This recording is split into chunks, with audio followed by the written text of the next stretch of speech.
రక్షకుడు పుట్టెను, ఆయనే క్రీస్తు ప్రభువు, ఆయనకే ఆరాధన, ఆయనకే ఆరాధన, ఆయనకే సదా మహిమారాధన, ఆరాధన. క్రీస్తు ప్రభుని యందు మిక్కిలి ప్రియులకు సహోదరి సహోదరులారా, దేవుని బిడ్డలారా, ఈరోజు ఆగమన కాలము 2వ ఆదివారంలోకి మనం ప్రవేశిస్తూ ఉన్నాం. ఈ ఆగమన కాలంలో భగవంతుడు తల్లి శ్రీసభ ద్వారాగా మనకు చక్కనటువంటి దివ్యగ్రంథ పట్టణాలని మనకు అనుగ్రహిస్తూ ఉన్నారు. యేసు ప్రభువు ఈ లోక రక్షకుడు భగవంతుడిని స్వీకరించడానికి చారిత్రాత్మకంగా జన్మించినటువంటి క్రీస్తు భగవంతుడు మనుష్య అవతారం ఎత్తి ఆయన యొక్క జననము 2000 సంవత్సరాల క్రితం ఆయన పుట్టినటువంటి ఆ శుభ గడియని మరలా మనం స్మరించుకోవడానికి, మరలా ఆ మధుర ఘట్టాన్ని మనం ధ్యానం చేసుకోవడానికి డిసెంబర్ 25వ తారీఖు క్రిస్మస్ పండుగ కోసం మనం సిద్ధపడుతూ ఉన్నాం. ఒకటేమో 2000 సంవత్సరాల క్రితం జన్మించినటువంటి యేసు ప్రభు యొక్క జన్మాన్ని స్మరించుకుంటూ డిసెంబర్ 27వ తారీఖున పండగ చేసుకోవడానికి సిద్ధపడుతూ ఉన్నామా. విశ్వాసంతో, నమ్మకంతో, భయభక్తులతో, ప్రేషిత కార్యాలతో, ప్రాయశ్చిత క్రియలతో మనం సిద్ధపడుతూ ఉన్నాం. రెండవది ఏంటంటే యేసు ప్రభు యొక్క 2వ రాకడ కోసం కూడా మనం సిద్ధపడుతూ ఉన్నాం. ఈ రెండు యేసు ప్రభు యొక్క రాకడను సూచిస్తూ ఉన్నాయి. కాబట్టి మనం ఎల్లప్పుడూ కూడా యేసు ప్రభుని స్వీకరించడానికి, ఆ ప్రభు ప్రసాదించిన రక్షణను పొందటానికి మనం ఎల్లప్పుడూ కూడా సిద్ధపడుతూ ఉండాలి, తయారవుతూ ఉండాలి, నిరీక్షిస్తూ ఉండాలి. ఇది 2వ ఆగమన కాలంలో ఆదివారం ప్రిబిడలారా. అయితే ఈరోజు ప్రిబిడలారా, సహోదరి సహోదరులారా, మనం ధ్యానించవలసిన అంశం ఏంటంటే పోయిన ఆదివారం ఏమో హోప్, ఈ ఆదివారం ఏమో పీస్, తర్వాత ఆదివారం ఏమో జాయ్, తర్వాత ఆదివారం ఏమో లవ్. ఈ విధంగా ఈ ఆదివారం మనం ధ్యానించే విషయం ఏంటంటే దివ్యగ్రంథ పట్టణాల్లో పీస్ అన్నమాట, అనగా శాంతి. అనగా యేసుక్రీస్తు ఈ ప్రపంచానికి శాంతిని మోసుకొస్తూ ఉన్నాడు. He's the prince of peace, he's the king of peace and he's the ambassador of peace. కాబట్టి యేసుక్రీస్తు శాంతికి చిహ్నం, యేసుక్రీస్తు శాంతికి చిహ్నం, సమాధానానికి చిహ్నం. ఈ రోజుల్లోనూ గడిచిన కాలంలో కూడా మనం గమనించేటువంటి పరిస్థితులు ఏ విధంగా ఉన్నాయంటే ఎక్కడ చూసినా కానీ యుద్ధాలు, వైరాలు, గొడవలు, అల్లర్లు, ఈ విధంగా ప్రపంచమంతా కూడా చిన్న భిన్నమైపోతూ ఉంది. ఈ యుద్ధాల వలన, గొడవల వలన ప్రశాంతంగా, సంతోషంగా, సమాధానంగా జీవించిన రాజ్యాన్ని ఆ భగవంతుడు నిర్మిస్తాడు అనేది ఈరోజు మనమందరం కూడా ధ్యానించవలసినటువంటి విషయం. ప్రియబిడ్డలారా, సహోదరి సహోదరులారా, ఈరోజు మనం మొదటి పట్టణంలో వాక్యాన్ని చదువుతూ ఉన్నాం. బారూకు గ్రంథం నుంచి వాక్యాన్ని మనం తీసుకున్నాం. విన్నారు కదా మీరు. 5వ అధ్యాయము 1వ వచనం నుంచి 9వ వచనం వరకు. బారూకు గ్రంథము 5వ అధ్యాయము 1వ వచనం నుంచి 9వ వచనం వరకు. ముందుగా మనం వాక్యంలోకి వెళ్లే ముందు అసలు ఈ బారూకు ప్రవక్త గురించి 1-2 నిమిషాలు మనం ధ్యానం చేయడానికి ప్రయత్నం చేద్దాం. ఈ బారూకు అలాగే తన తోటి ప్రవక్త, పెద్దవాడైనటువంటి ఇర్మియా ప్రవక్త, వీళ్ళిద్దరూ కూడా యెరూషలేములో ఏకకాలంలో సమకాలికులుగా జీవించారు.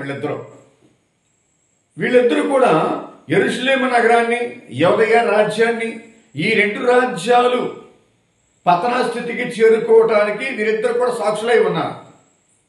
మతం అనేది భ్రష్టుపట్టిపోయేటువంటి సమయంలో, మతం నాశనం అయిపోయేటువంటి సమయంలో ఈ రాజ్యాన్ని పరిపాలించే రాజులు కూడా అధోగతి పాలైనటువంటి రోజుల్లో కూడా వీళ్ళిద్దరూ జీవించారు. వీళ్ళిద్దరు సాక్షులుగా ఉన్నారు. మరి ముఖ్యంగా ఇంకో విషయం ఏంటంటే ప్రియబిడ్డలారా, సహోదరి సహోదరులారా, వీళ్ళిద్దరూ ప్రవచనం చేశారు. ఇర్మియా ప్రవక్త, బారూకు ప్రవక్త, వీరిద్దరు కూడా ప్రవచనం చేశారు. ఏమని ప్రవచనం చేశారు? ఇదిగో ఇశ్రాయేలు ప్రజలారా, మీ మనసు మార్చుకోకపోతే, మీ జీవితాలు మార్చుకోకపోతే, మీ బుద్ధి మార్చుకోకపోతే మీరు, మీ రాజ్యము నాశనమైపోతుంది. మీరు బానిసత్వంలోకి వెళ్ళిపోతారు, మీరు పరాయి వారి పాలన కిందకి వెళ్ళిపోతారు. అది మీకు మరణంతో సమానము, కటిక చీకటితో సమానము. కాబట్టి మీరు జీవితాన్ని మార్చుకోండి, మీ విధానం మార్చుకోండి, మీ నడక మార్చుకోండి, మీ ప్రవర్తన మార్చుకోండి అని పదే పదే ప్రవర్తించారు. వీళ్ళిద్దరు కూడా బారూకు ప్రవక్త, ఇర్మియా ప్రవక్త కూడా. అయితే ఇక్కడ విశేషం ఏంటంటే వీరు ప్రవచించినటువంటి ఈ ప్రవచనము నెరవేరటం అనేది వీళ్ళు చూస్తూ ఉన్నారు వీళ్ళిద్దరు. అంటే ఇశ్రాయేలు ప్రజల పతనముల గురించి ముందుగానే హెచ్చరించినటువంటి ఇద్దరు ప్రవక్తలు ఆ పతనాన్ని వీళ్ళిద్దరు కూడా కళ్ళారు చూస్తూ ఉన్నారు. The downfall of Jerusalem. Babylonia చక్రవర్తి నెబుకద్నెజరు ఇశ్రాయేల్ దేశం దండయాత్ర చేయటం అనేది, వీళ్ళందరూ కూడా బానిసలుగా తీసుకెళ్లిపోవటం అనేది ఈ బారూకు ప్రవక్త, ఇర్మియా ప్రవక్త ఇద్దరు కూడా చూస్తూ ఉన్నారు. అయితే ఇక్కడ మనం ఆలోచించవలసిన విషయం ఏంటంటే బిడ్డలారా, సహోదరులారా, ఎందుకని పదే పదే ఇశ్రాయేల్ ప్రజలు బానిసత్వంలోకి వెళ్ళవలసి వస్తున్నాయి అంటే వీళ్ళు ఇశ్రాయేల్ ప్రజలకు ముఖ్యంగా 3 పాపాలు చేయటం వీళ్ళకి బాగా అలవాటు అయిపోయింది. ఈ 3 పాపాలు వీళ్ళు పదే పదే చేస్తూ ఉండేవారు ఇశ్రాయేల్ ప్రజలు. ఏమిటి 3 పాపాలంటే, మొదటి పాపమేమో విగ్రహారాధన చేయటం వీళ్ళకి అలవాటు అయిపోయింది బాగా. రెండో పాపమేమో అవిధేయత అనేటువంటి పాపం అనేది వీళ్ళకి అలవాటు అయిపోయింది బాగా. మరి 3వ పాపం ఏంటంటే సీనాయి ఒప్పందాన్ని ఉల్లంఘించడం, పర్యాకులను ఉల్లంఘించడం. ఈ 3 పాపాలు వీళ్ళకి బాగా అలవాటు అయిపోయినాయి. అందుకని పదే పదే భగవంతుడు వీళ్ళని సరిచేయడానికి, సరిదిద్దడానికి, వీళ్ళని దారిలో తీసుకురావడానికి, వీరికి మంచి మనసును, మంచి బుద్ధిని, మంచి జీవితాన్ని ఇవ్వడానికి, వీరిని సరిదిద్దేటువంటి ప్రయత్నంలో బానిసత్వంలోకి పంపించేస్తూ ఉన్నాడు యాభై ప్రభువులారా, సహోదరులారా. కాబట్టి ఇక్కడ బాబిలోనియా చక్రవర్తి నెబుకద్నెజరు ఇశ్రాయేలు దేశం మీద దండయాత్ర చేయటం, ఆ ఇశ్రాయేలు రాజ్యాన్ని యెరూషలేము నగరాన్ని తగలబెట్టేయటం, ధ్వంసం చేసేయటం, దేవాలయాన్ని నేలమట్టం చేసేయటం, ఇవన్నీ జరిగేటువంటి రోజుల్లోనే ఈ ఇర్మియా ప్రవక్త, బారూకు ప్రవక్త ఇద్దరు కూడా కళ్ళారా చూస్తూ ఉన్నారు. అలాగే ఇశ్రాయేల్ ప్రజల్ని బానిసత్వంలో తీసుకెళ్లేటప్పుడు కూడా వీళ్ళిద్దరు కూడా బానిసలుగా వెళ్లారు ఇశ్రాయేల్ ప్రజలతో పాటుగా బాబిలోనియా దేశానికి. ఆ బానిస బ్రతుకు వీళ్ళు కూడా బతికారు. ఆ బానిస సంఖ్యలు వీళ్ళు కూడా పొందారు. బానిసత్వంలో ఉన్నప్పుడు కూడా ఇశ్రాయేల్ ప్రజలకు బోధిస్తూనే ఉన్నారు దేవుని యొక్క వాక్యాన్ని. దేవుని యొక్క వాక్యాన్ని వాళ్ళకి వివరిస్తూనే ఉన్నారు. మీరు బాధపడపకండి, ధైర్యంగా ఉండండి, విశ్వాసం నిలుపుకోండి, రక్షణ మీకు వస్తుంది, భగవంతుడు మీ మీద జాలి చూపిస్తాడు, కరుణ చూపిస్తాడు, కృప చూపిస్తాడు. మీ విశ్వాసం కోల్పోవద్దు, నమ్మకం కోల్పోవద్దు. మనం నమ్మేటువంటి భగవంతుడు మంచివాడు, ప్రేమమయుడు, కృప చూపించేవాడు, జాలి చూపించేవాడు మన దేవుడు అని ఇశ్రాయేల్ ప్రజలను వీరిద్దరూ కూడా ఓదార్చేటువంటి విధముగా వీరు అక్కడ జీవించారు ప్రవక్తలుగా ప్రియులారా. అయితే మనకు తెలిసే విషయం ఏంటంటే వీరిద్దరు కూడా ప్రియులారా ఆ బాబిలోనే బానిసత్వంలోనే అనేకమంది శ్రమ పడ్డారు, వేదన పడ్డారు, శోధన పడ్డారు, అనేకమంది హింసలకు గురి అయ్యారు. వీళ్ళిద్దరు కూడా ఇశ్రాయేల్ ప్రజలతో పాటు వీళ్ళిద్దరూ కూడా ఆ బానిసత్వంలోనే చనిపోయారు అనే విషయాన్ని చెబుతూ ఉంటాం, మనం గమనిస్తూ ఉన్నాం. కాబట్టి ప్రియబిడ్డలారా, సహోదరులారా, ఈ బారూకు ప్రవక్త ఇర్మియా ప్రవక్త సమకాలికుడు. He is the scribe of Jeremiah. అంటే ఇర్మియా ప్రవక్త చెప్పినవన్నీ కూడా తాను గ్రంథంలో రాసిన వ్యక్తి అని చెప్పని కొంతమంది బైబిల్ పండితులు ఆలోచిస్తూ ఉన్నారు. కాబట్టి ఇక్కడ మన బారూకు గ్రంథం నుంచి మన వాక్యం తీసుకున్నాం. 5వ అధ్యాయము 1వ వచనం నుంచి 9వ వచనం వరకు మొదటి పట్టణం మనం చదువుతూ ఉన్నాం. కాబట్టి బిడ్డలారా, సహోదరులారా, ఈ విధంగా ఈ బానిసత్వం గురించి చదివేటువంటి సమయంలో ఈరోజు మొదటి పట్టణం మనం ధ్యానించినట్లయితే ఇక్కడ ముఖ్యంగా మనకు 5 విషయాలు మనకు జ్ఞాపకం వస్తూ ఉంటాయి. 5 విషయాల్ని ఇక్కడ భగవంతుడు ఈ బారూకు ప్రవక్త గ్రంథం ద్వారా మనకు తెలియజేస్తూ ఉన్నాడు. ఈ 5 విషయాలు ఇశ్రాయేల్ ప్రజలకు వర్తిస్తూ ఉన్నాయి, అలాగే ఈ రోజులో జీవించే మనకు కూడా వర్తిస్తూ ఉన్నాయి. వాళ్ళకి సంబంధించిన 5 విషయాలు మనకు కూడా సంబంధించిన 5 విషయాలే.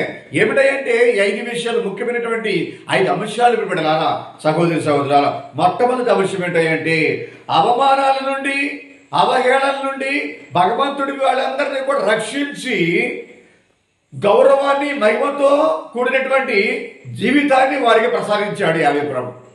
అనగా ఈరోజు మొదటి పట్టణం ద్వారాగా యావే ప్రభు అంటూ ఉన్నారు, ఏమంటూ ఉన్నారు? ఇక్కడ నుంచి కూడా మీకు అవమానాలు ఉండవు, అవహేళనలు ఉండవు, తలదించుకునే పరిస్థితులు మీకు రావు. ఎందుకంటే నేను మిమ్మల్ని రక్షించడానికి సిద్ధపడ్డాను, మిమ్మల్ని బానిసత్వం నుంచి విడిపించేస్తాను, మిమ్మల్ని మీ స్వదేశానికి తీసుకొచ్చేస్తాను, అప్పుడు మీకు గౌరవం కలుగుతుంది, మహిమ కలుగుతుంది అని యావే ప్రభు వారికి అభయహస్తం అందిస్తూ ఉన్నాడు బారూకు ప్రవక్త ద్వారాగా. ప్రియబిడ్డలారా, సహోదరి సహోదరులారా, కాబట్టి ఇక్కడ మనకు కూడా అదే ఆశీర్వాదం ఇస్తూ ఉన్నాడు భగవంతుడు. అవమానంతో నిండి ఉన్నారా? అగౌరవంతో నిండి ఉన్నారా? తలవంపులతో నిండి ఉన్నారా? మీకు తలవంపులు ఎదురవుతూ ఉన్నాయా? అగౌరవం మీకు ఎదురవుతూ ఉందా? బాధలు, కష్టాలు, ఇబ్బంది, సమస్యలు మీకు ఉన్నాయా? మీరు భగవంతుడు నమ్ముకోండి, భగవంతుడిని ఆశ్రయించండి, భగవంతుని యొక్క రక్షణ కోసం మీరు ప్రాకులాడండి.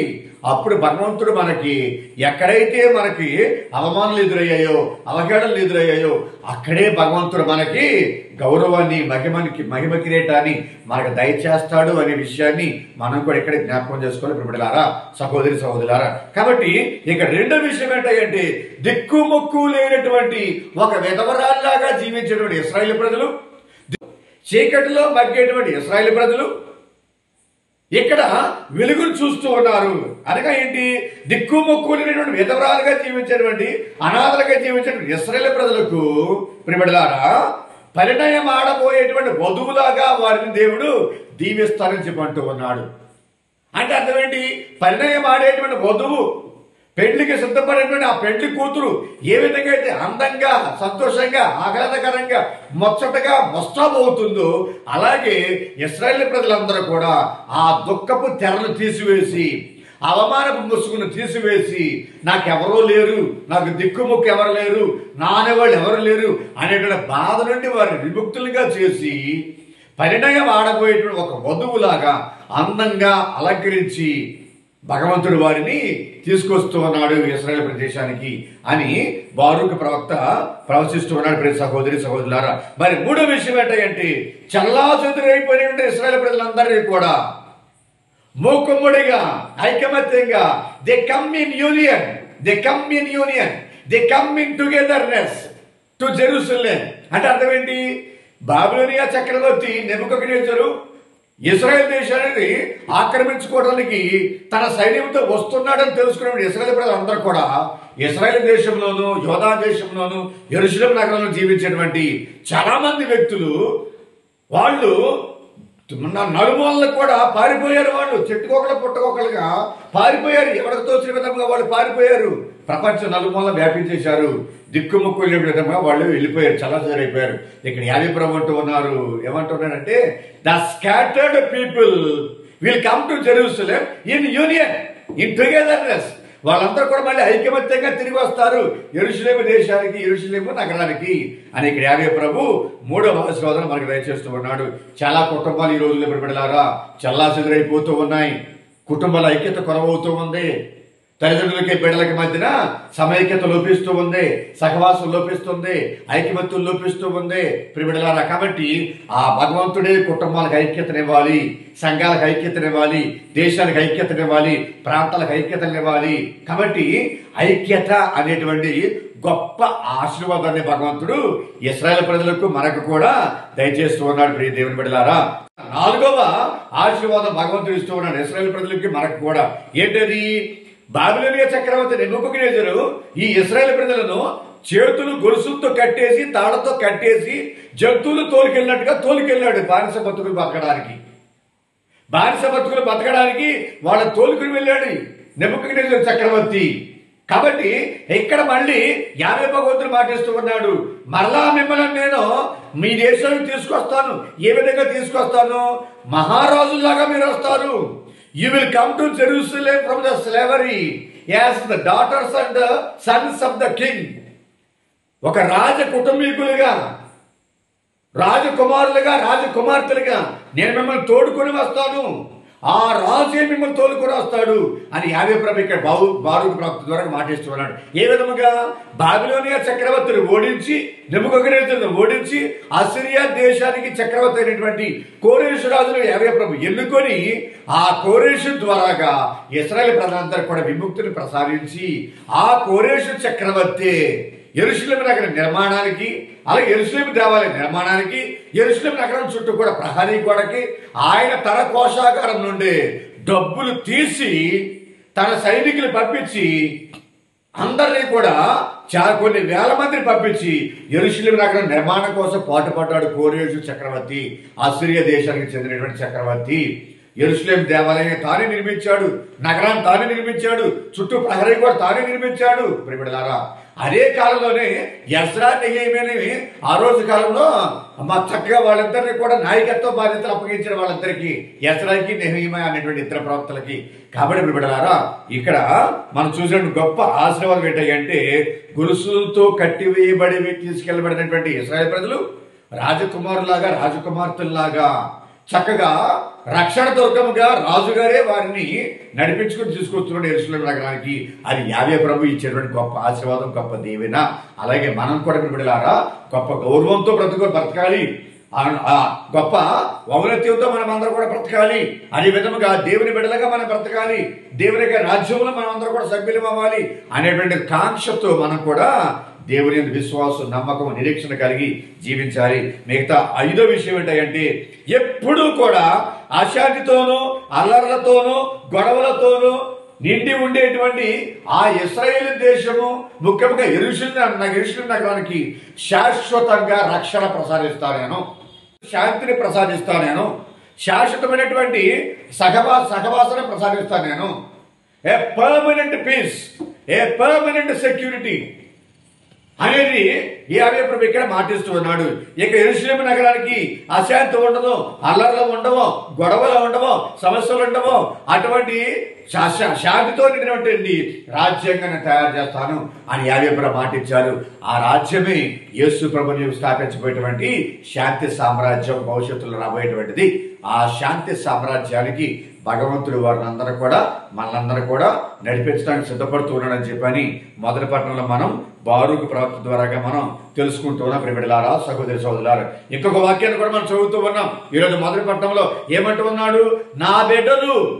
నా బిడ్డలు బానిసత్వం నుంచి నడుచుకుంటూ వచ్చేటువంటి క్రమంలో వాళ్ళకి పగలేమో సూర్యుడి వేడి తగలకుండా, అలాగే రాత్రి చంద్రుని యొక్క వెలుగు వాళ్ళకి ప్రమాదం కలిగించకుండా నా బిడ్డలు సుఖంగా నడుచుకుంటూ రావాలా, నీడలో నడుచుకుంటూ రావాలి అనేటువంటి ఆలోచనతో యావే ప్రభు ఏమంటున్నాడంటే మొదటి పట్టణంలో సుగంధ వృక్షములారా నా బిడ్డలు నడుచుకుంటూ వస్తూ ఉన్నారు.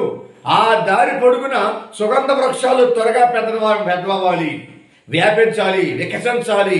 నా బిడ్డలకు నీడనివ్వండి. నా కుమారులు నా కుమార్తెలు నడుచుకుంటూ వస్తూ ఉన్నారు, వాళ్ళకి నీడనివ్వండి అని చెప్పని సుగంధ వృక్షాలకు కూడా ఆజ్ఞలు జారీ చేస్తున్నాడు బిడ్డలారా. అలాగే ఇక్కడ కొండలకి లోయలకు కూడా ఆజ్ఞ జారీ చేస్తూ ఉన్నాడు. ఇదిగో కొండలారా మీరు సమము కావాలి, ఇదిగో లోయలారా మీరు ఎత్తుకు రావాలి, ఎత్తు పనుల మొత్తం కూడా సమమవ్వాలి, రాళ్ళు రప్పల మొత్తం కూడా నా బిడ్డలకు దారినివ్వాలి, ముళ్ళ వృక్షాలు దారినివ్వాలి, ఖచ్చితములన్నీ కూడా దారినివ్వాలి నా బిడ్డలకి. ఎందుకంటే నా బిడ్డలు నడుచుకుంటూ వస్తూ ఉన్నారు. ఇక్కడ 2 అర్థాలు ఉన్నాయి. ఇక్కడ పర్వతములు, లోయలు, గుట్టలు, కొండలు, కోనలన్నీ కూడా సమ్ము చేయబడాలంటే ఇక్కడ 2 అర్థాలు ఉన్నాయి. మొదటి అర్థం ఏమిటంటే అది భౌతికమైనటువంటి అర్థం. అది ఏంటది? నా బిడ్డలు నడుచుకుంటూ వస్తున్నారు కాబట్టి వాళ్ళు తొట్టిల్ల పడకూడదు, ఎదురు దెబ్బలు తాగకూడదు, వాడు కింద పడిపోకూడదు, వాళ్ళకి గాయాలు అవ్వకూడదు. కాబట్టి దారి అనేది సరళముగా ఉండాలి, లెవెల్గా ఉండాలి అనేది మొదటి అర్థం. అయితే రెండవ అర్థం ఏంటంటే బిడ్డలారా, సహోదరి సహోదరులారా, ఎత్తు పనులంటే అర్థం ఏంటంటే ఒకటేమో నా బిడ్డల గర్వం అనేది సమస్యపోయింది, అహంకారం పోయింది, తలబిరుస్తనం పోయింది, మూర్ఖత్వం పోయింది, మాకెవరో లేరు, దిక్కుముక్కు ఎవరు లేరు, మాకంటూ మమ్మల్ని ఆదుకునే వాళ్ళు ఎవరు లేరు అనే ఆలోచన వాళ్ళకి పోయింది. ఇప్పుడు భగవంతుడు ఉన్నాడు మాకు తోడుగా, రక్షకుడు మాకు తోడుగా ఉన్నాడు, మమ్మల్ని దీవించే మా దేవుడు మాకు తోడుగా ఉన్నాడు అనేటువంటి ఆలోచన అందరిలో కూడా వచ్చేసింది. సహోదరి సహోదరులారా, కాబట్టి బారూకు ప్రవక్త ద్వారాగా మనం గమనించిన విషయాలన్నీ కూడా ఈ 5 విషయాలను మన మనసులో ఉంచుకోవాలి. దేవుడు భగవంతుడు మనకి చక్కనైన ఆశీర్వాదాలు దయచేస్తూ ఉన్నాడు. ఈ లోకంలో జీవించే సమయంలో అనేకమైన ఇబ్బందులు, అనేకమైన కష్టాలు, అనేకమైన బాధలు, అనేకమైన సమస్యలు, అనేకమైన శోధనలు మనకు ఎదురవుతూ ఉంటాయి. అందుకని ఒక చక్కనైనటువంటి వాక్యం ఒకటి ఉంది, అసతోమ సద్గమయ సమతోమ జ్యోతిర్గమయ మృత్యోర్మ అమృతంగమయ అనేటువంటి వాక్యం ఒకటి ఉంది. అనగా అర్థం ఏమిటి? ఈ బానిసత్వం అనేది మృత్యువుతో సమానము, చీకటితో సమానము, అంధకారంతో సమానము, స్వేచ్ఛ లేక, స్వాతంత్రం లేక జీవించేటువంటి అది దౌర్భాగ్యమైన జీవితం అది. కాబట్టి భగవంతుడు ఆ బానిసత్వం నుంచి ఇశ్రాయేలు ప్రజలందరినీ కూడా యెరూషలేము దేశానికి, యోధా రాజ్యానికి నడిపించుకుంటూ వస్తూ ఉన్నాడని ఇక్కడ బారూకు ప్రవక్త తెలియజేస్తున్నాడు మొదటి పట్టణం ద్వారాగా. అలాగే రెండో పట్టణంలోకి మనం ప్రవేశిస్తూ ఉన్నాం. రెండో పట్టణంలో పునీత పౌలు గారు ఫిలిప్పీలకు రాసిన లేఖలో 1వ అధ్యాయము 4వ వచనం నుంచి 6వ వచనం వరకు, అలాగే 8వ వచనం నుంచి 11వ వచనం వరకు మనకు చక్కనైనటువంటి వాక్యాన్ని అందిస్తూ ఉన్నాడు పునీత పౌలు గారు. ప్రియమైన సహోదరి సహోదరులారా, ముందుగా ఈ రెండవ పట్టణం ధ్యానించే ముందు ఈ ఫిలిప్పి అనేటువంటి ఆ నగరం నుంచి ఒక 2 మాటలు మనం ముచ్చరించుకుని ముందుకు వెళదాం వాక్యంలోకి. ఈ ఫిలిప్పి అనేటువంటి ఈ నగరం అనేది మాసిడోనియాలో ప్రియబిడ్డలారా ఇది ఒక పురాతనమైనటువంటి మహానగరం. ఇది ఫిలిప్పి అనేటువంటి నగరం మాసిడోనియా రాజ్యంలో ఒక పురాతనమైనటువంటి నగరమే ఈ ఫిలిప్పి నగరం. ప్రియబిడ్డలారా, ఈ ఫిలిప్పి నగరానికి పౌలు సిలాసును వెంటబెట్టుకుని సువార్త పరిచర్య కోసం అక్కడికి వెళ్ళాడు. మాసిడోనియా దేశానికి ఈ ఫిలిప్పి పురాతన నగరానికి వెళ్ళాడు. అక్కడికి వెళ్ళి మొట్టమొదటిసారిగా ఐరోపా దేశంలో క్రైస్తవ సంఘాన్ని ప్రారంభించాడు, స్థాపించాడు పునీత పౌలు గారు అక్కడ. ఈ ఫిలిప్పి ఈ నగరం అనేది ప్రియబిడ్డలారా అతి పురాతనమైనది. ఈ నగరంలో మొట్టమొదటిసారిగా సంఘాన్ని పునీత పౌలు గారు సిలాసులతో కలిసి అక్కడికి వెళ్ళి సంఘాన్ని స్థాపించి అక్కడ ఈ ఫిలిప్పి ప్రజలకు ఉత్తరం రాస్తున్నాడు, లేఖ రాస్తున్నాడు. ప్రియ సహోదరి సహోదరులారా, ఎక్కడి నుండి రాస్తున్నాడు ఈ ఉత్తరాన్ని? జైల్లో ఉండి రాస్తున్నాడు ఉత్తరాన్ని. కైసరియా అనేటువంటి నగరంలో జైల్లో ఉండి పౌలు గారు ఉత్తరం రాస్తున్నాడు ఫిలిప్పీలకు. ఏమని ఉత్తరం రాస్తున్నాడు? ఈ రోజు రెండో పట్టణం నుంచి మనం ఒక 5 విషయాలు మనం మనసులో దాచుకోవాలి, భద్రపరచుకోవాలి. ఈ రోజు రెండో పట్టణం నుంచి 5 విషయాలు మన మనసులో దాచుకోవాలి, భద్రపరచుకోవాలి. మనం అలవర్చుకోవాల్సిన గుణాలు, సద్గుణాలు, ఇవన్నీ కూడా 5 విషయాలు కూడా. ఏమిటా సద్గుణాలు అంటే రెండో పట్టణం నుంచి పునీత పౌలు గారు రాసిన లేఖ నుంచి మనం నేర్చుకోవాల్సిన సద్గుణాలు ఏంటంటే మొట్టమొదటిది గమనించండి, అందరూ కూడా జాగ్రత్త వినండి. మొట్టమొదటి ఏంటంటే మంచిని, మానవత్వాన్ని మనం పంచుకోవాలి, పెంచుకోవాలి. మొదటి విషయం ఇది. మంచిని, మానవత్వాన్ని మనం పంచుకోవాలి, పెంచుకోవాలి. అంటే అర్థం ఏంటి?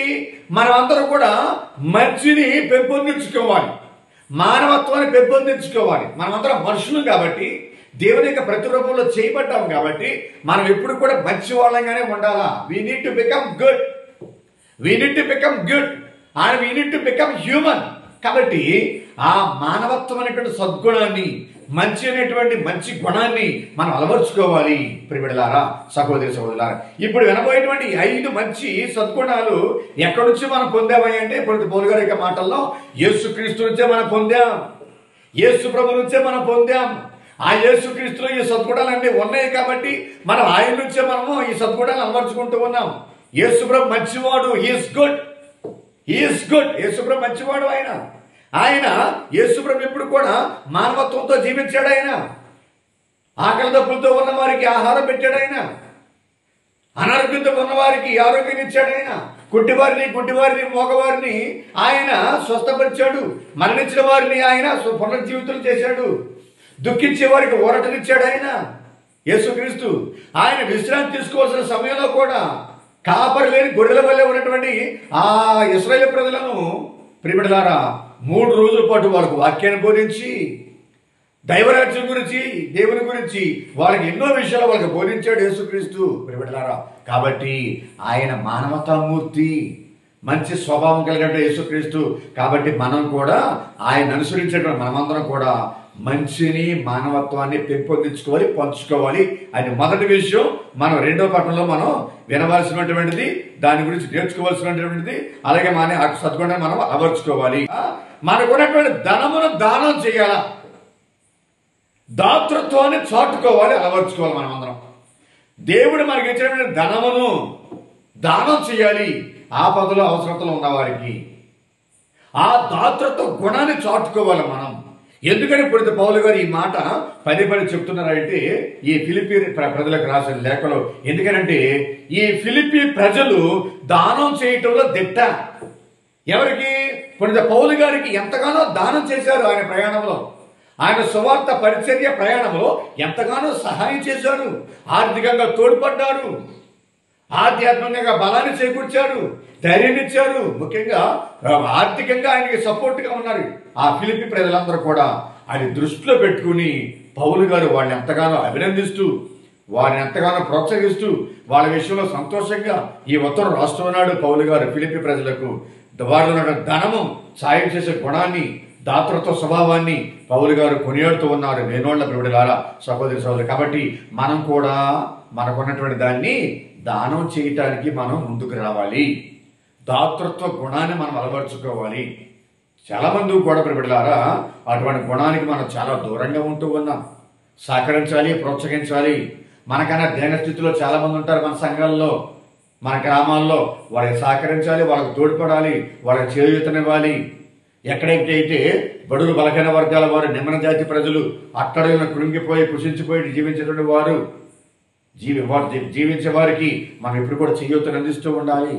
మనకున్న ధనాన్ని స్వార్థం కోసం వాడుకోకుండా, స్వలాభం కోసం ఖర్చు పెట్టుకోకుండా దాతృత్వం కలిగి జీవించాలని చెప్పని రెండవ సద్గుణం గురించి పౌలు గారు తన యొక్క ఫిలిప్పీలకు రాసిన లేఖలో మనకు చెప్తూ ఉన్నారు. మరి మూడవది ఏంటంటే పరిచర్యలో మనం సహచరులుగా జీవించాల.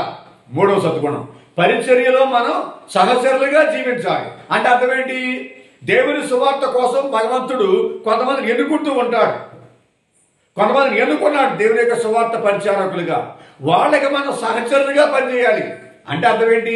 వాళ్ళు చేసే సువార్త పరిచర్యలో మనం కూడా కొంచెం సహకరించాలి, వాళ్ళకి తోడ్పడాలి. వాళ్ళకి అలాగే తోడ్పడుతూ, సహకరిస్తూ, వాళ్ళకి ధైర్యం ఇస్తూ, ప్రార్థన చేస్తూ, వారి కోసం ఆర్థిక సహాయం అందిస్తూ వారిని మనం ముందుకు నడిపించాలి. ప్రతికూల పరిస్థితులలో కూడా మనము ప్రియబిడ్డలారా ప్రభుని యొక్క సువార్త పరిచర్యను కొనసాగించాలి. ప్రతికూల పరిస్థితులు అంటే ఏంటి? అన్ని సందర్భాల్లో మనకి అనుకూల పరిస్థితులు ఉండవు. ఉదాహరణ పొందితే పౌలు గారి యొక్క జీవితాన్ని మనం తీసుకుంటే కనుక ఆయనకి ఎటు చూసినా కానీ ప్రమాదాలే, ఎటు చూసినా కానీ ఇబ్బందులే, సమస్యలే, శోధనలే, వేదన, రోదన, దినదినము గండమా గడుస్తూ ఉన్నాయి ఆయనకి. కాబట్టి యేసు గురి పిల్లలను నేను దినదినము చనిపోతూ ఉన్నా నేను అని పునీత పౌలు గారు అంటూ ఉన్నారు. నేను ఎక్కడికి వెళ్ళినా కానీ ప్రమాదం నా చుట్టూ ఉంది, పొడుచుకుని ఉంది, సావు నన్ను వెంటాడుతూ ఉంది, రోజు నేను మరణిస్తూ జీవిస్తూనే నేను అని పునీత పౌలు గారు ఒక లేఖలో అంటూ ఉన్నాడు ప్రియబిడ్డలారా. కాబట్టి తోటి యూదుల వల్ల తనకు ఎన్నో ప్రమాదాలు వచ్చినప్పటికీ కూడా తన సువార్త పరిచర్య మాత్రం ఆపలేదు పౌలు గారు. మరి ముఖ్యంగా ఈరోజు ఈ ఫిలిప్పీలకు రాసిన లేఖలో కూడా కైసర్ అనేటువంటి జైల్లో ఉండి, కైసరియా నగరంలో జైల్లో ఉండి ఉత్తరం రాస్తూ ఉన్నాడు ఫిలిప్పీ ప్రజలకు. మీరు నా పట్ల చూపించినటువంటి ఉదారత, మంచితనము, దాతృత్వము నాకు చాలా సంతోషాన్నిచ్చింది, నాకు చాలా ఆనందం కలుగుతూ ఉంది. మీరు ఈ విధంగా ఉండండి. మన యేసుక్రీస్తు మన ప్రభు రక్షకుడు, మన రక్షకుడు, చాలా చాలా మంచివాడు ఆయన, దాతృత్వం గలవాడు, రక్షణ ప్రసాదించేవాడు ఆయన, మన కోసం తన ప్రాణాన్ని త్యాగం చేశాడు ఆయన, తన సర్వస్వాన్ని కూడా త్యాగం చేశాడు ఆయన. కాబట్టి ఆయన చేసిన త్యాగం నుంచి మనం కూడా నేర్చుకుందాం, త్యాగబుద్ధి కలిగి జీవిద్దామని చెప్పని పౌలు గారు ఫిలిప్పీలకు రాసిన లేఖలో చక్కగా చెబుతూ ఉన్నారు. మరి ఐదవ సద్గుణం ఏంటంటే కృతజ్ఞతతో వ్యవహరించాలి. కృతజ్ఞతతో వ్యవహరించాలి అంటే అర్థం ఏంటి? కృతజ్ఞత అనేది రెండు విధాలుగా ఉండాలి. ఏ విధంగా ఉండాలి? భగవంతుని యొక్క పరిచర్య మా కోసం చేసేటువంటి ఆ సువార్థికులకు అనగా గురువులకు, సువార్త ప్రచారం చేసేటువంటి వ్యక్తులకు మనం ఎల్లప్పుడూ కూడా ప్రియబిడ్డలారా కృతజ్ఞత కలిగి ఉండాలా. వాళ్ళు మా కోసం సువార్త బోధిస్తూ ఉన్నారు, జ్ఞానవాక్కులు బోధిస్తూ ఉన్నారు, రక్షణ వాక్కులు బోధిస్తూ ఉన్నారు, మాకు రక్షణ మార్గం చూపిస్తూ ఉన్నారు అని సువార్త ప్రచారకుల పట్ల మనం కృతజ్ఞత కలిగి ఉండాలి. అలాగే సువార్త చేసేటువంటి వ్యక్తులు, దేవుని సేవ చేసే వ్యక్తులు కూడా ప్రజల పట్ల కూడా కృతజ్ఞత భావం కలిగి ఉండాలి. ఈరోజు పౌలు గారి లాగా ఏ విధంగా ప్రజలు ఎంతగానో సహకరిస్తూ ఉన్నారు, మనకి తోడ్పడుతూ ఉన్నారు, మనల్ని ఆదరిస్తూ ఉన్నారు, మన వాక్యాన్ని ఆలకిస్తూ ఉన్నారు, మనకు చేయూతనిస్తూ ఉన్నారు, మనల్ని ముందుకు నడిపిస్తూ ఉన్నారు, మనకు ధైర్యం చెప్తూ ఉన్నారు. కాబట్టి మనము కూడా వాళ్ళ పట్ల కృతజ్ఞత భావాన్ని కలిగి జీవించాలని చెప్పని ఈ రోజున పౌలు గారు ఈ 5 విషయాలు 2వ పట్టణం ద్వారాగా మనకు తెలియజేస్తున్నాడు. కాబట్టి ఈ 5 విషయాలు మనం జాగ్రత్తగా ఉంచుకోవాలా. ఏంటది? మంచిని, మానవత్వాన్ని కలిగి ఉండాలి, ధనమును దానం చేయాలి, దాతృత్వం అలవర్చుకోవాలి, పరిచర్యలో సహచరులుగా జీవించాలి, ప్రతికూల పరిస్థితుల్లో కూడా ప్రభుని యొక్క పరిచర్య ఆగిపోకూడదు, కొనసాగాలి, కృతజ్ఞతతో మనం అందరూ కూడా వ్యవహరించాలి. ఈ 5 విషయాన్ని 2వ పట్టణం ద్వారాగా పునీత పౌలు గారు చెప్తూ ఉన్నారు. ప్రియబిడ్డలారా, సహోదరి సహోదరులారా, చివరిగా సువిశేషానికి వచ్చేస్తూ ఉన్నాం.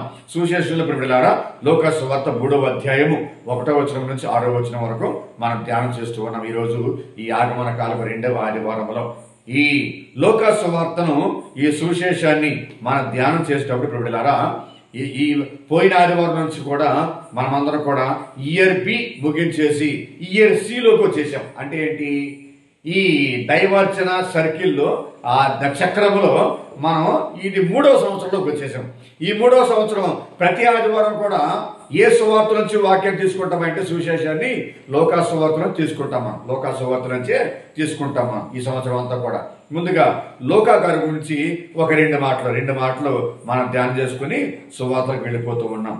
ముందుగా ఈరోజు సువిశేషంలో పునీత లూకా గారు ఒక చక్కని మాట రాస్తూ ఉన్నాడు. ఏమని అంటున్నాడంటే, ఆయన హిస్టారికల్ డీటెయిల్స్ ఇస్తూ ఉన్నాడు. లూకా సువార్తలో మనం చూసే విషయం ఏంటంటే హిస్టారికల్ డీటెయిల్స్ ఇస్తూ ఉన్నాడు. ఇక్కడ ఏంటి హిస్టారికల్ డీటెయిల్స్ అంటే లూకా గారు ఇచ్చేటువంటిది? ప్రియబిడ్డలారా, మొట్టమొదటి హిస్టారికల్ డీటెయిల్ ఏంటంటే చరిత్రలో జరిగినటువంటి సంఘటనలు మనకి ఇక్కడ తెలియజేస్తున్నాడు. ఏంటది?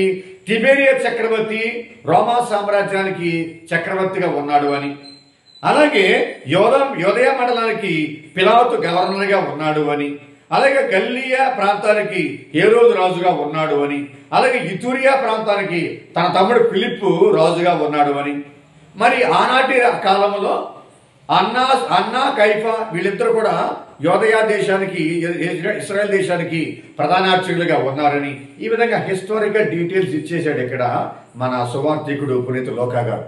ఎందుకని ఈ హిస్టారికల్ డీటెయిల్స్ ఇచ్చాడు అంటే దానికి బలమైన కారణం ఉంది. ఏంటంటే Jesus is in the history, human history. యేసుక్రీస్తు ఈ మానవ చరిత్రలో పుట్టాడు, ఉన్నాడు. ఈ మానవ చరిత్రతో యేసు ప్రభుకి సంబంధం ఉంది అనేది. అలాగే Jesus is a historical person, చారిత్రాత్మకమైనటువంటి వ్యక్తి ఆయన.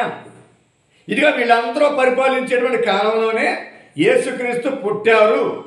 వీళ్ళందరూ పరిపాలించేటువంటి రోజుల్లోనే యేసు ప్రభునికి మార్గాన్ని సిద్ధం చేయడానికి ఆఖరి ప్రవక్తగా బాప్టిస్ట్ యోహాను గారు పుట్టారు అనేది నిరూపించడం కోసం సాక్ష్యాధారాలతో వీళ్ళందరూ ఏ విధంగా అయితే ఆనాటి కాలంలో ఆనాటి ప్రాంతాల్లో పరిపాలించేటువంటి పాలకులుగా ఉన్నారో అది ఎంత నిజమైందో, అలాగే వాళ్ళ పరిపాలనా కాలంలోనే యేసుక్రీస్తు దేవుని కుమారుడు, 2వ త్రిత్వైక సర్వేశ్వరుడు మనుష్యావతారం పుట్టాడు అని, ఆయన మార్గాన్ని సిద్ధం చేయడానికి బాప్టిస్ట్ యోహాను పుట్టాడు అని నిరూపించడం కోసం సాక్ష్యాధారాలతో సహా ఇక్కడ పునీత లూకా గారు తన యొక్క సువార్తలో రాస్తూ ఉన్నాడు. ప్రియబిడ్డలారా, సహోదరి సహోదరులారా, కాబట్టి మనమందరం కూడా ఆయన యేసుప్రభు యొక్క జన్మం అనేది, యేసుప్రభు యొక్క జీవితం అనేది, యేసుప్రభు యొక్క రక్షణాత్మకమైనటువంటి శిలువ శ్రమల మరణ పునరుద్ధరణలు అనేది ఈ చరిత్రలో జరిగినాయి, ఈ లోకంలో జరిగినాయి అని నిరూపించడం కోసం లూకా గారు ఇవన్నీ కూడా రాస్తూ ఉన్నారు. కాబట్టి ఇక్కడ లూకా గారి యొక్క ఆయన గురించి ఒక నిమిషం పాటు ధ్యానం చేసినట్లయితే ఈ లూకా గారు ఎవరయ్యా అంటే ప్రియబిడ్డలారా, ఆయన ఒక ఫిజిషియన్, వైద్యుడు, డాక్టర్ గారు ఆయన. అలాగే ఆయన అన్యుడు, లూకా గారు ఆయన అన్యుడు.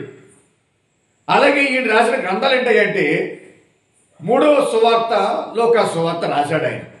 అలాగే అపోస్తుల కార్యాలు కూడా ఈ లూకా గారే రాశారు ఆయన.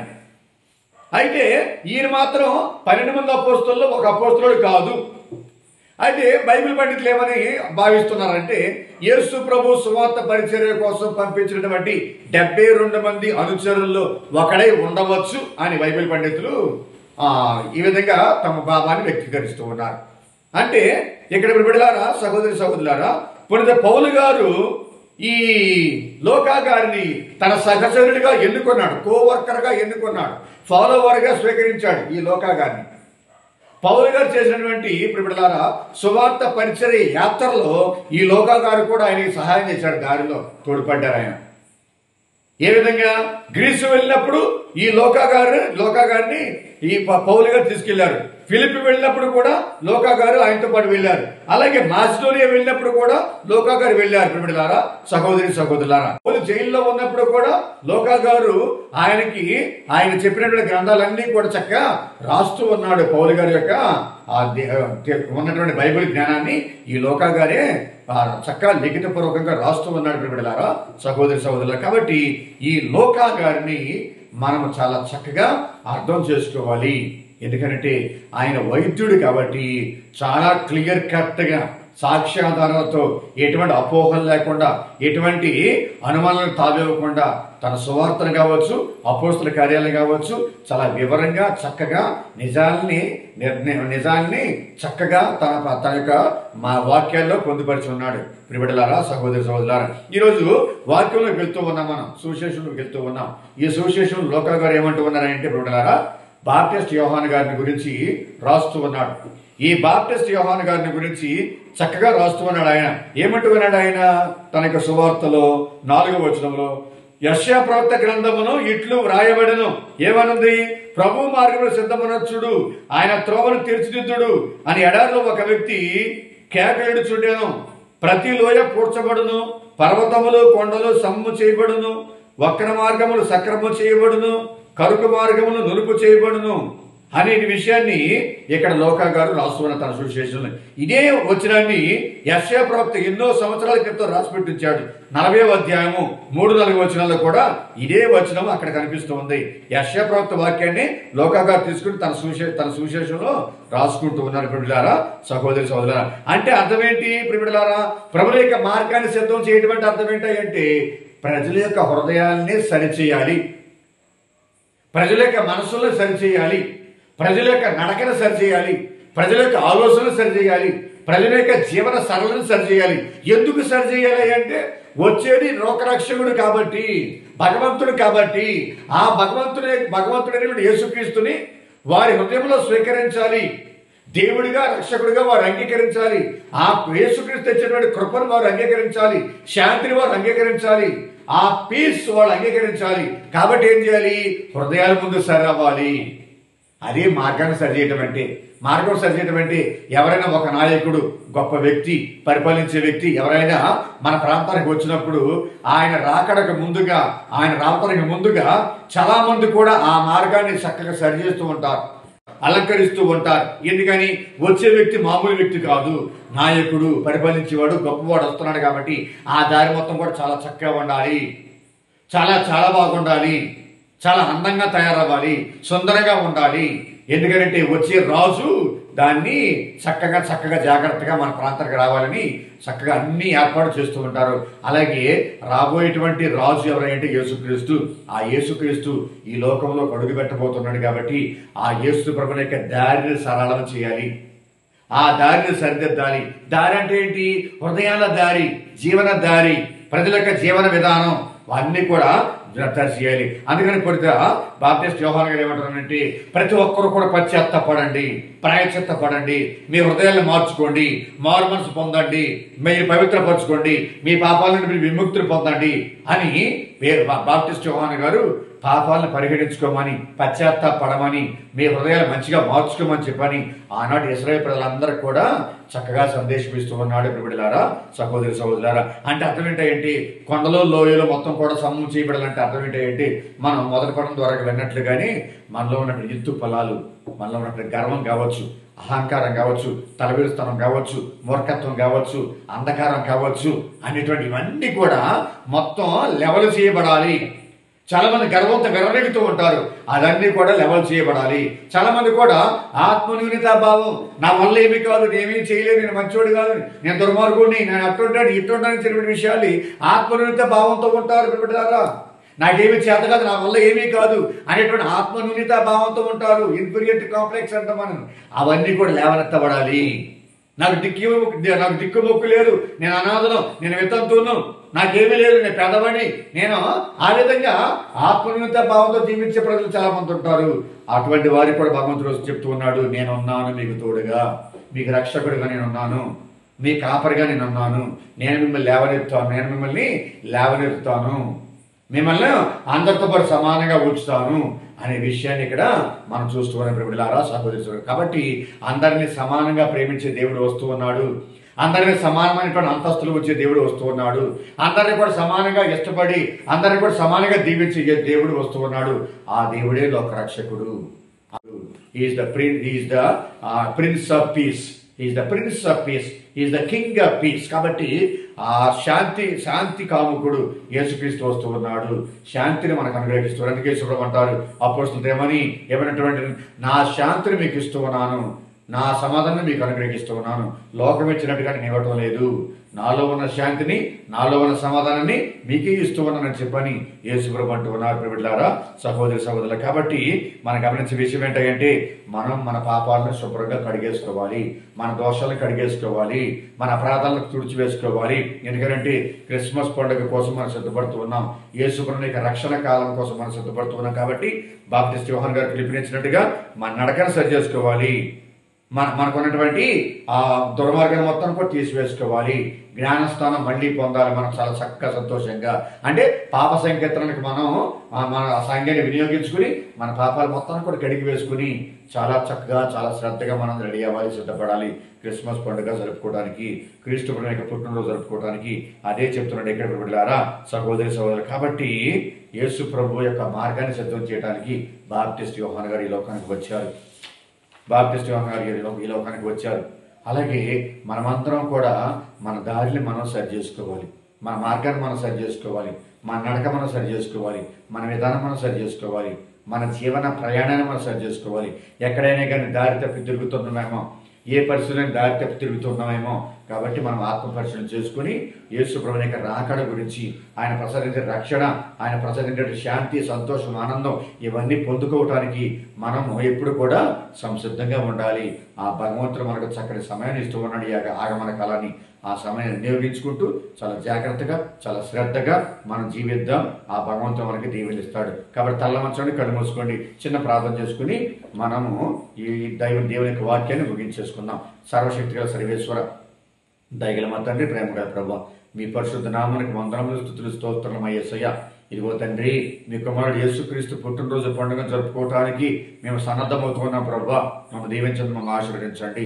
ఈ రెండవ ఆగమన కాలం ఆదివారంలో మేమందరం కూడా వాక్య పరిచర్యను ప్రభువా మేము ఆలకించం తండ్రి. శ్రద్ధగా మమ్మల్ని దీవించండి, మమ్మల్ని ఆశీర్వదించండి. నీ వాక్యం నా పాదములకు దీపము, నా త్రోవకు వెలుగైనట్లుగా ప్రభువా, వినుట వల్ల విశ్వాసం కలుగుతుందన్నట్లుగా ప్రభువా మాలో విశ్వాసం పుట్టించండి, మాలో విశ్వాసం పెంపొందించండి, మాలో విశ్వాసం వికసించాలి ప్రభువా. మమ్మల్ని దీవించండి, మమ్మల్ని ఆశీర్వదించండి. మాలో ఉన్నటువంటి ప్రభువా అంధకారం తొలగించండి, అజ్ఞానం తొలగించండి యేసయ్యా. మేము ఎన్నో దుష్కార్యాలకి, ఎన్నో ప్రభువా దేవా అనేకమైన చెడు శోధనలకి, చెడు అలవాట్లకు, చెడు పనులకు బానిసలమై ఉన్నాం నా తండ్రి. ఇశ్రాయేలు ప్రజల్లాగా నా యేసయ్యా మమ్మల్ని విడిపించండి నా యేసయ్యా.